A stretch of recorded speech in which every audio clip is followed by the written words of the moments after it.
ingon magod sa Kristo nga ako ra daw si Kristo.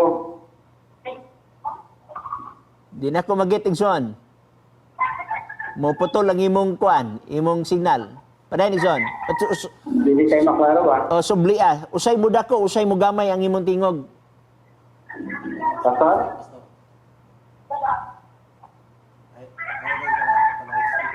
Ayaw lang ipa-loudspeak Igsoon ang imong kuan, ang imong monitor. Palihog ayaw ipa-loudspeak. Paminaw lang sa imong nga cellphone. Go, pa yun. Pwede na, Pastor? Okay na. Go.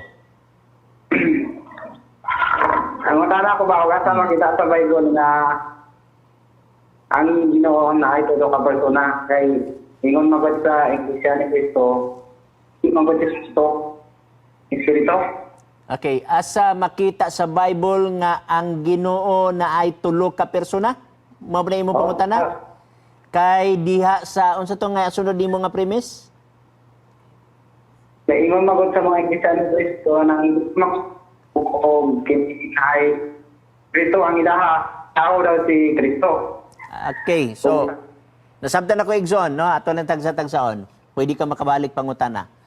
Ako sa nang tubagon. Una nga pangutana, asa mabasa sa Biblia nga ang Ginoo adunay tulo ka persona. So nagtuo ko ang word nga Ginoo nga imong ginirefer mao ang Dios. Kay ang word nga Ginoo gikan sa Hebrew word nga Adonai. Unya ang word nga Adonai ma-refer usab dito sa Dios. So sa ato pa asa mabasa nga ang Dios adunay tulo ka persona. Kanang word nga tulo ka persona igsuon sa isa ka pagka-Dios, di nato na mabasa litra por litra. Di sa nato mabasa nga ang Dios walay tulo ka persona. Wasan na nato nababasa so sa ato pa tablan yan na duha. Pero atong mapamatud-an, okay? Atong unahon sa pagbasa ang mao nga punto. Genesis kapitulo 1 bersikulo 26, nag-ingon ang Genesis 1:26. Og miingon ang Dios, buhaton nato ang tao sumala sa atong dagway. Pag-ingon dihag buhaton nato, kanang word nga nato, plural na siya. Sama sa atong, kanang word nga atong, plural na siya. Sa English, let us make man in our own image. Ang word nga as, plural na siya. Kanang word nga our, plural gyapon na siya. So sa ato pa, ang nagbuhat sa tao, sobra sa isa. Okay? Now, nga nang moingon kita nga adunay tulo, tungod kay kung imong basahon ang mga konteksto diri sa creation, no? Say for example, mudagan ta sa Juan kapitulo 1, bersikulo 1 ngadto sa 3. Aton tanawon. Pinya lakto dayon sa 14. Tagsa-tagsaon nato. Arita kang Christ. Okay? Dili sa kang Christ nagingon. Atong basahon. Sa sinugdan mao ang pulong, og ang pulong uban sa Dios, og Dios ang pulong. Okay? So, nag-ingon diri igsoon nga sa sinugdan naa ang pulong, og ang pulong uban sa Dios. So kanang word nga uban meaning duha sila. Dili man ka moingog isara, unya uban lang gyapon imong gamiton. Unya nag-ingon ni og ang pulong Dios. Okay? So, ato masabot nga ang iyang kuyog ang amahan. Unya kining pulong sa bersikulo 14 nagingon, og ang pulong nahimong tao og ipon kanamo mipuyo siya puno. So, ang pulong nahimong tao. So, sumunta. Kay wa may lain nga matudlo nato diri nga nahimong tao nga mao si Jesus Christ. Kung atong kumplituhon igsoon, sa sinugdan mauna si Kristo, og si Kristo uban sa Dios, og Dios si Kristo. Nganong moingon tag si Kristo ni kay sa bersikulo 14, si Christ may gipasabot niya na. So atong na-establish dugang nga bersikulo ang ana nga ikaw na lang magbasa, Colosas kapitulo 1 bersikulo 14, 15 og 16. So atong na-prove na si Christ nagbuhat sa tanan butang. So therefore imo makita apil diri ang tao sa gitawag natog tanan butang. Ikatulo. Sa Genesis 1, versikulo 2, imo makita din suguntas 1. Sa sinugdan gibuhat sa Dios ang mga langit og ang yuta. Og ang yuta awaaw og walay sulod. Og ang kangit-ngit diha sa ibabaw sa naong sa kahiladman. Og ang Espiritu sa Dios naglihok.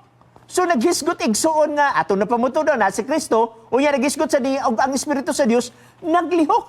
So imo makita dito sa Creation Week sa chapter 1 sa Genesis naa ang Holy Spirit sa katubigan. O kung imong tan-awon ang Job, Kapitulo 33, versikulo 2, nag-ingon, ang Espiritu sa Dios nagbuhat kanako. You see? Ang Espiritu sa Dios nagbuhat kanako. Wala na tayo makita kay ang uban, ilang may ignon nga, kana manggong sa Genesis 1:26, ang kuyog sa Dios ang manulunda. Igsoon, huruton na itong basa ang Kapitulo 1 og 2, wa tay mabasa nga manulunda diha. Ikaduha, nga punto mo ni, ang manulunda dili kabalo mo himo og tao. Nganong mangimitar man ang Dios og usa ka tao, usa ka manulunda nga di man kabalo mo himong tao.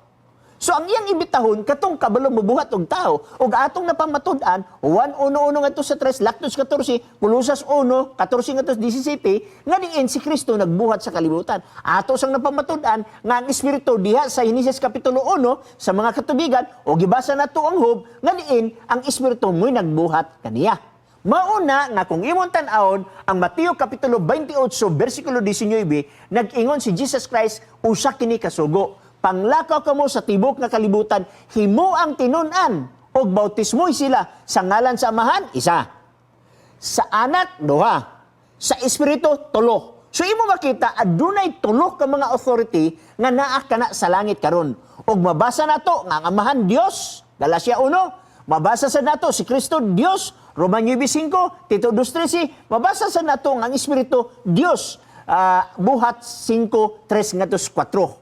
So, usa ka Dios sa tulo ka persona. Ang anak Dios, okay? Ang Espiritu Dios, ang Amahan Dios. Usa ka Dios sa tulo ka persona. Murabag, usa ka bulawan, gitunaw na siya, adunay tulo ka singsing. Tulo ka singsing sa usa ka bulawan. Example lang na Igsoon. Balik ka ni mo Igsoon kung adunay kay follow up. Padayon, palihog. Go.